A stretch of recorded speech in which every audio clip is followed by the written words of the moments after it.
$704.25. Go ahead, Dave. Wes, you're still sending somebody up here, aren't you?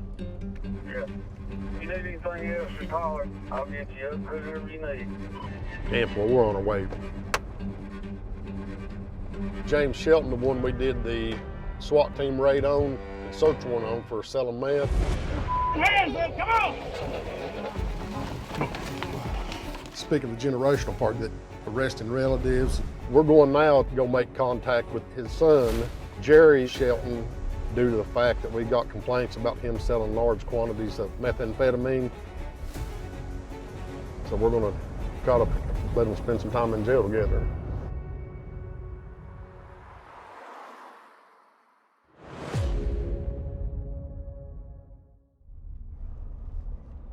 Jerry got caught in Virginia with the dope there and a gun and a bunch of money on him. And he did quite a stint time there. And then they let him out on parole. We're going to go to his residence, and we're taking his parole officer with us to get into the residence to search it for illegal narcotics.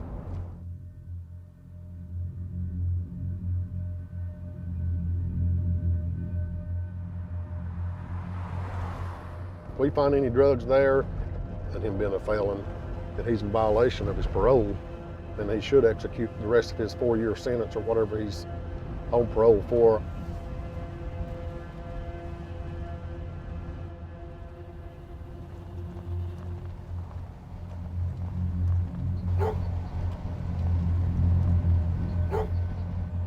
Pit bulls in the backyard.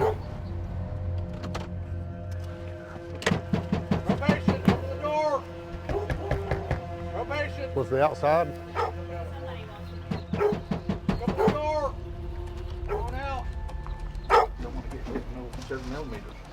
That'll go right through the body. Probation! Jerry, if you don't open the door, parole's gonna violate you. Jerry, open it or I'm kicking you. Open the door. He didn't run out the back. I'm gonna go upstairs and check it.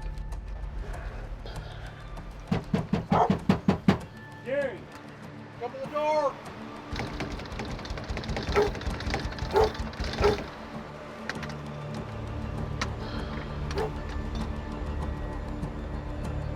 He cannot refuse a search. Open the door. Come on out!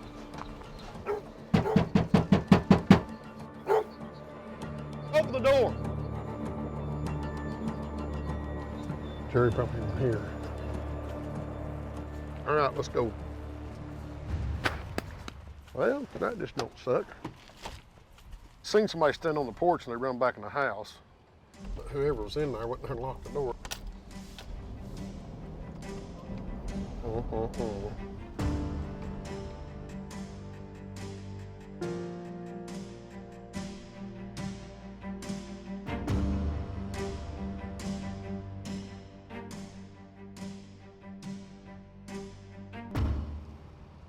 So that place that we went to was bull.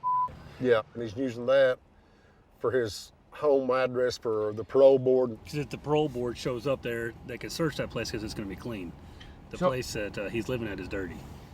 Our plan is to go to Jerry's camper tomorrow at some point in time when he gets off work, search his residence, saying that he should be holding a large amount of meth. That's jackpot.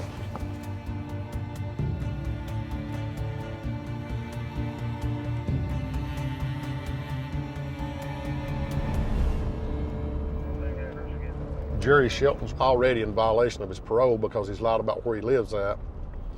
So if we violate him, then he'll be put in jail. If I can make contact with him, I'm gonna see if I can get him to roll.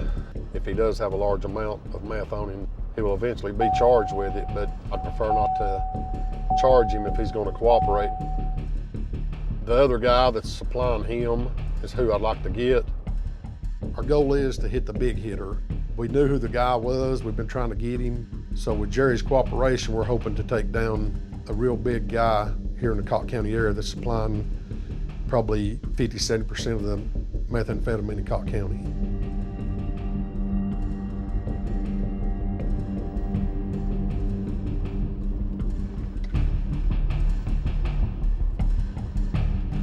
him.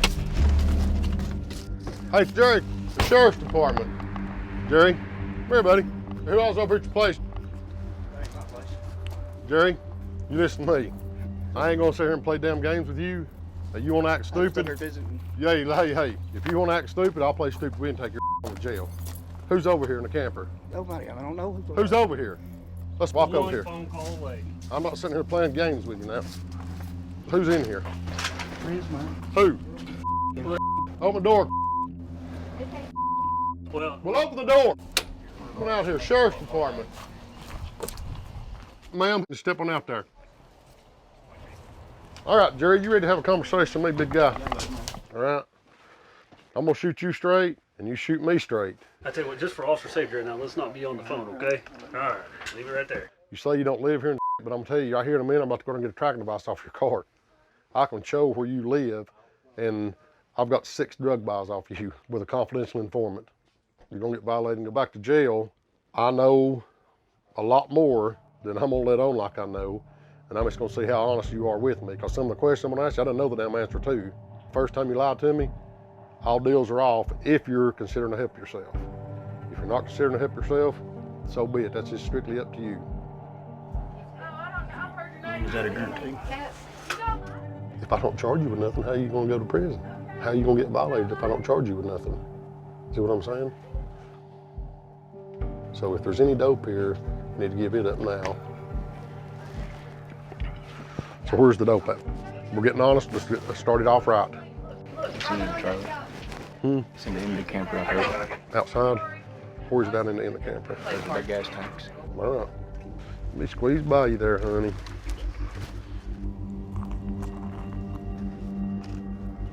Oh.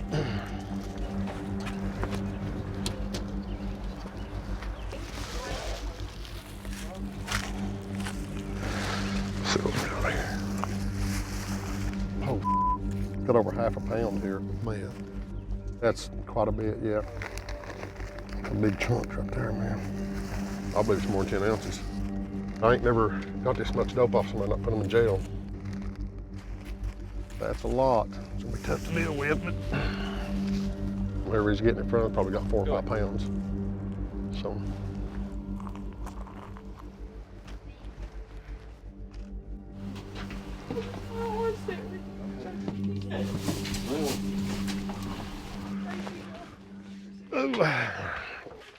You know what I want. Are you willing to do that, or I mean, that's strictly up to you. Maybe we can let you get straight with your parole officer on your own. We can do that. So I told you what I can do for you. What can you do for me? You got to tell me what you want. It's all balls in your court.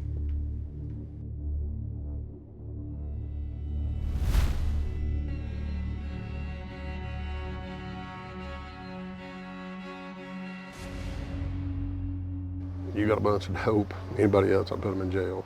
I'm showing my good faith by fixing to leave here.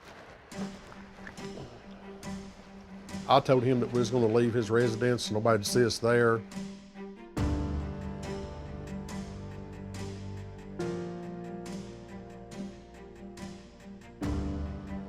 And then a day later, we'd made contact with Jerry and told him we need to meet up with him.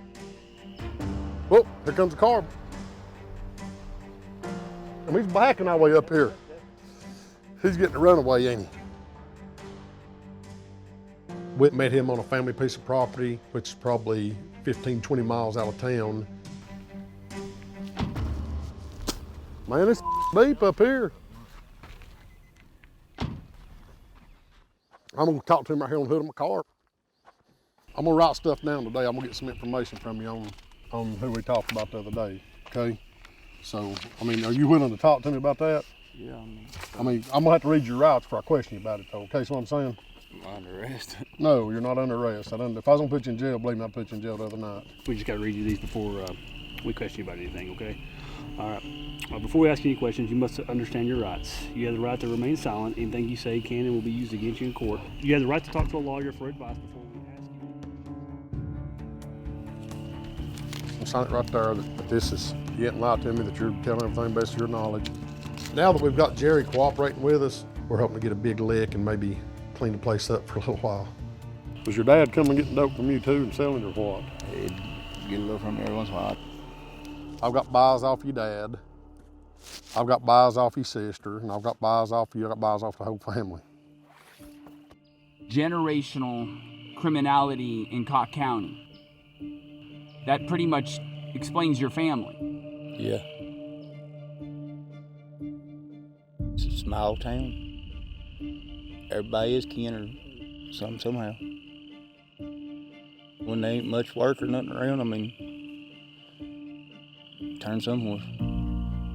My dad's been in prison all my life, so I mean, I was 30 or something when he got out of prison. I mean, it's family. At the end of the day, that's my dad. I mean, I can't control what happens. I worry about myself and my family. My kids, they're grown just like me. They make their choices. They do what they do. Now you have grandkids? I have one granddaughter, yeah. So the chances are she may come visit you in prison. I hope not. I probably wouldn't allow it to happen.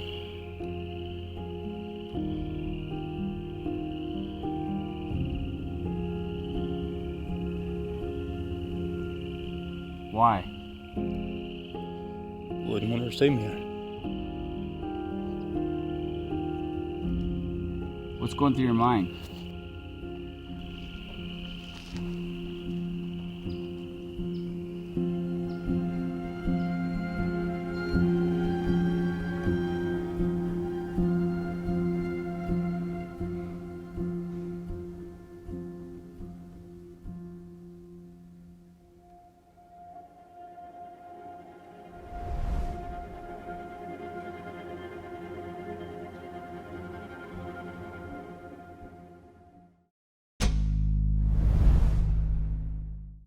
The Shelton family becomes that through line that I was talking about. They are responsible adults, but are they victims of circumstance? Is it their fault that they ended up this way? I don't know. What do you do in a community where there's not a lot of jobs to be had? What do you do in a community when there's not a lot of money to be made? What do you do in a community when you were born and raised by people who are in your same situation? From the cops' perspective, they're probably happy that they're getting a bad guy off the streets, but from a human perspective, and as a person that's had tons of friends that have been incarcerated, friends that have overdosed, and friends that are still in jail today, it's not a celebration to get Jerry Shelton caught. It's not a celebration when David walks in there and finds this huge bag of meth. Like, it's anything but a celebration. It just was so obvious how this was just gonna happen over and over. It's like whack-a-mole. It was just another thing was gonna pop up, right? It's sad. The cycle continues. And at the end, when we get Jerry to talk, and you hear him talk about the fact that he wouldn't even want his own grandkids to see him in this case. Do you understand that? Put this in perspective. Jerry goes, because I'm asking questions about his grandkid. Think about that. What are the chances that his grandkids, if they live in Cock County, are not going to end up in the same cycle? This story is literally a living, breathing method of how to neglect America, how to neglect an amazing community that are proud Americans, and they're proud to be from a wonderful, beautiful destination of Cock County, Tennessee. The place is gorgeous. The people are welcoming, and they're rad. But they have an issue.